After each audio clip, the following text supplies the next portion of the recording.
नमस्कार, मी कीर्ती गायकवाड। स्वागत आहे आपलं आय न्यूज 28 मध्ये। चला तर मग जाणून घेऊयात महाराष्ट्रातल्या ताज्या घडामोडी। शिवसेना उद्धव बाळासाहेब ठाकरे पक्षाकडून सार्वजनिक बांधकाम ऑफिसला दिले निवेदन। शिवसेना उद्धव बाळासाहेब ठाकरे पक्षाच्या शहर शाखेतर्फे माननीय श्री कांबळे साहेब, उपअभियंता सार्वजनिक बांधकाम विभाग शहापूर जिल्हा ठाणे यांच्या कार्यालयात आज महत्त्वपूर्ण बैठक संपन्न झाली।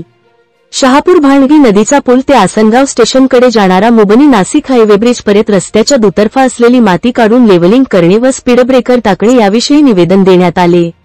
या निवेदनात पुढील विषयांचा परामर्श घेण्यात आला। 1. शहापूर ते आसनगाव ब्रिज पर्यंत काँक्रीट रस्ता बनविला असून काही ब्रिजजवळ रस्ता व ब्रिजमधील अंतरात काँक्रीटीकरण न केल्याने मध्ये खड्डा तयार झाला आहे।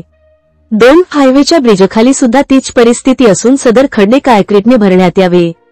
3. बनविलेल्या रस्त्याच्या दुतर्फा लेवलिंग न केल्याने कुठे रस्त्यावर मातीचे ढीग जमा झालेले आहेत तर कुठे खड्डे तयार झाले असून तिथे लवकरात लवकर लेवलिंग करावी व दुतर्फा चालण्यासाठी फुटपाथ तयार करावे।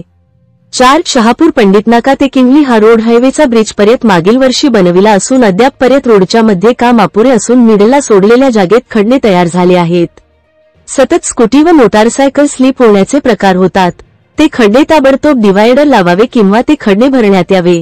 या निवेदनाची तात्काळ दखल न घेतल्यास शिवसेना उद्धव बाळासाहेब ठाकरे पक्षाच्या शहापूर शहर शाखेतर्फे उग्र आंदोलन करण्यात येईल व होणारे परिणामास आपण जबाबदार राहाल असा सज्जड इशारा देण्यात आला।